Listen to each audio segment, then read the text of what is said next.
안녕하세요. 자, 오늘은 정철의 장진주사에 대해서 배워보도록 하겠습니다. 자, 정철. 많이 들어보셨죠? 그죠? 정철. 우리 앞으로 정철의 작품들 공부할 건데, 워밍업이라고 해야 될까요? 이 장진주사는 이 워밍업 작품이라고 생각하시면 될 것 같고요.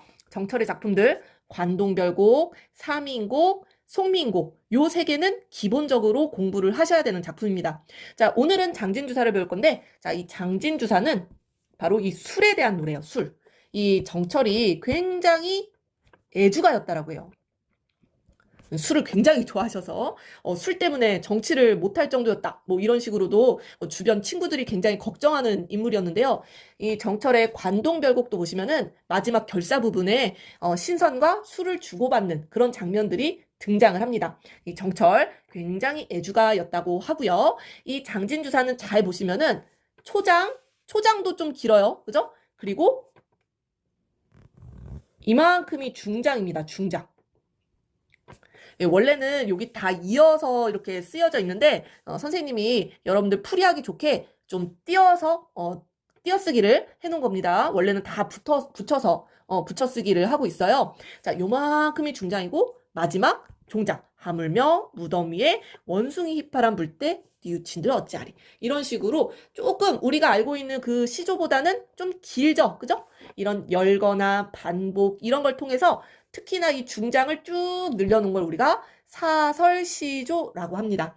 이 사설시조는 주로 평민계층에서 불린 장르인데요. 이 정철의 장진주사를 우리가 최초의 사설시조라고 이렇게 이야기를 합니다. 최초.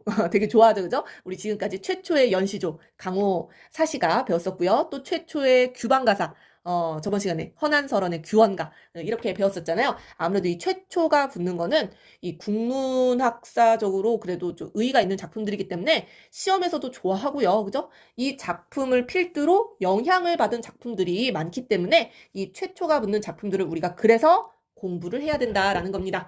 자, 장진주사는 술에 대한 노래라고 했죠? 자, 시적 대상 술입니다. 자, 초장을 읽어보면은 바로 이 술에 대한 화자의 태도가 나타난다라고 보실 수가 있어요. 한 잔 먹새 그려, 또 한 잔 먹새 그려, 꽃 꺾어 술을 놓으며 무진무진 먹새 그려. 뭐예요?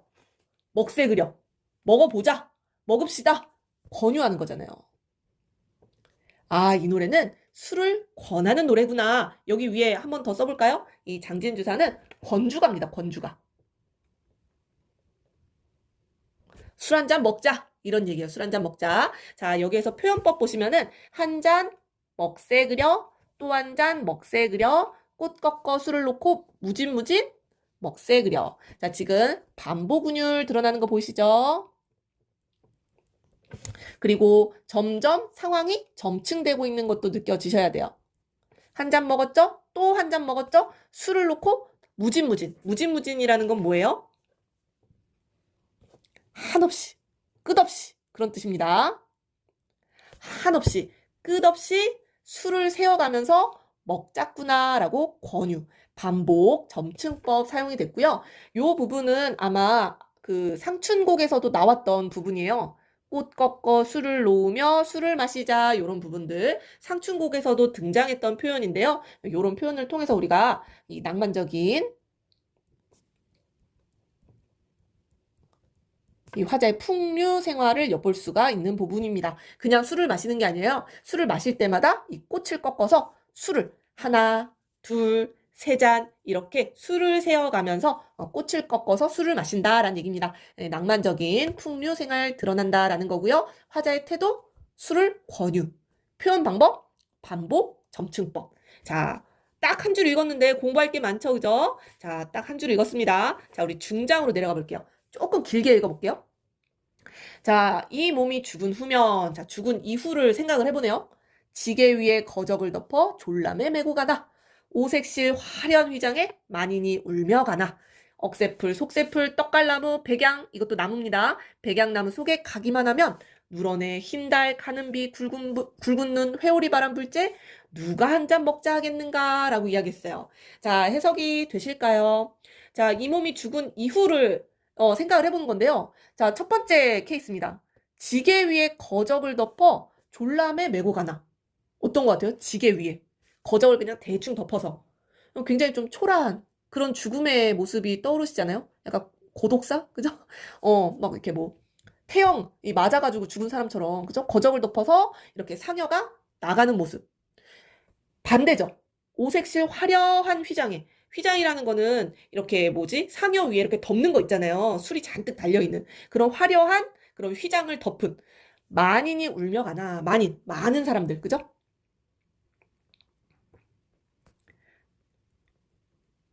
화려한 휘장에 많은 사람들이 죽음을 슬퍼하는. 자, 그래서 이 부분은요, 요렇게 대조된다라고 보실 수가 있어요.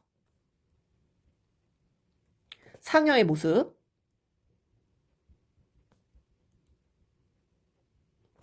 하나는 굉장히 초라하고, 하나는 굉장히 화려하고, 사람들도 많이 울어줘요. 그죠? 이런 대비를 통해서 무엇을 드러내려고 하는 걸까요? 자, 그 뒤랑 연결해서 볼게요. 자, 이렇게 초라하게 죽나, 초라한 상여나, 화려한 상여나, 억새풀, 속새풀, 떡갈나무, 백양나무.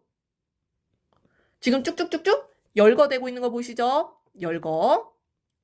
이런 거 사용해줘야 중장의 내용이 길어지잖아요. 그죠? 이런 열거를 사용해서 이 백양나무 숲에 가기만 하면, 숲속에 가기만 하면, 이 속이라는 거는 뭐예요? 이 무덤가를 얘기하는 겁니다. 무덤가. 저 산속 깊은 곳, 억새, 속새, 떡갈나무, 백양나무 막 잔뜩 있는 그 무덤가에 가기만 하면, 누런에 흰달, 가는비, 굵은 회오리 바람 불 때 누가 한 잔 먹자 할 사람이 있겠는가라는 얘기예요. 자, 여기도 열거되어 있죠. 그죠? 날씨, 그죠? 누런해. 근데 해도 그냥 해가 아니라 누런해요. 가는 막 비가 내려요. 눈이 막 잔뜩 내려요. 바람도 막 불어요. 자, 지금 보면은 요 두 줄은 이 무덤가의 모습을 묘사하고 있는데요. 어떻게 묘사하고 있는 것 같아요? 굉장히 사람의 발길이 닿지 않는 아주 깊숙한 곳. 날씨가 별로 좋지가 않죠. 그죠? 굉장히 쓸쓸한 분위기로.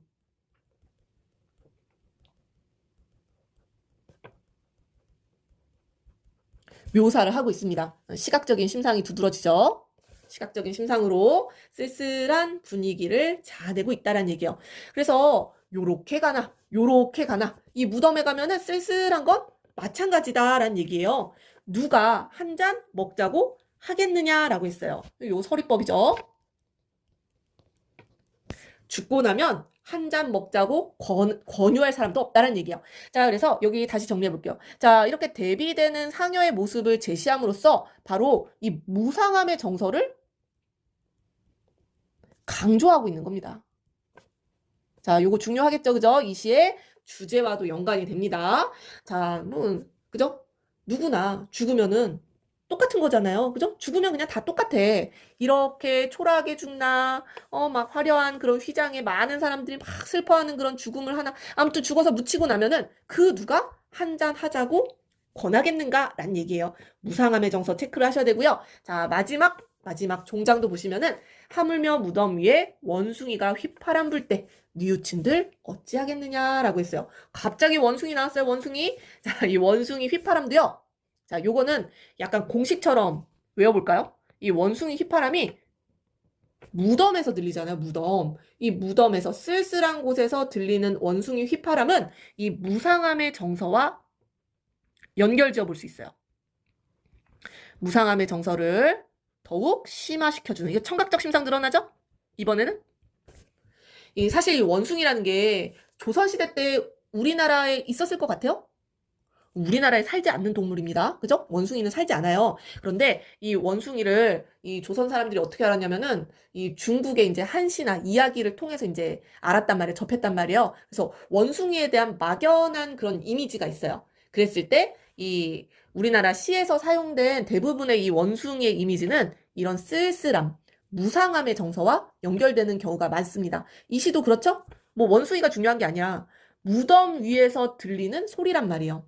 원숭이의 휘파람? 뭘까요? 그죠? 끼끼끼끼끼 뭐 이렇게 울어댈 텐데 그죠? 이 무덤 위에서 들리는 소리 무섭지 않아요? 그죠? 무상함의 정서를 강조해준다라고 보시면 되겠습니다. 청각적 심상도 하나 체크를 해보시고요.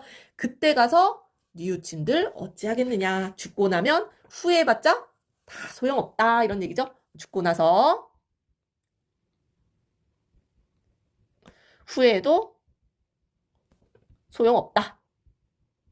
죽고 나서 후회하면 소용없으니까 뭐예요? 지금 술 한잔 하자. 이런 얘기예요. 자, 마지막에도 서리법.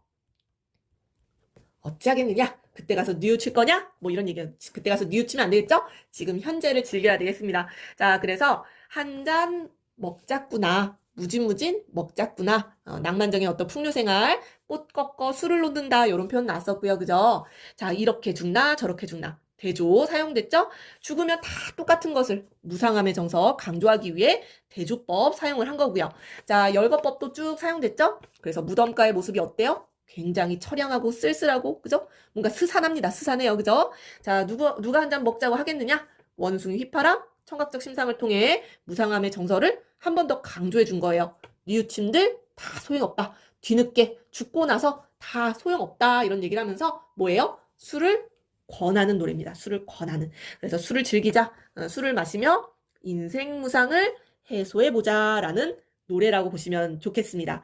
자, 그래서 애주가인 정철의 그런 술을 권하는 그런 태도가 잘 드러나는 장진주사라는 사설시조, 바로 우리 국문학 사상 최초의 사설시조였습니다. 자, 정철의 작품 오늘 한번 살펴본 거였고요.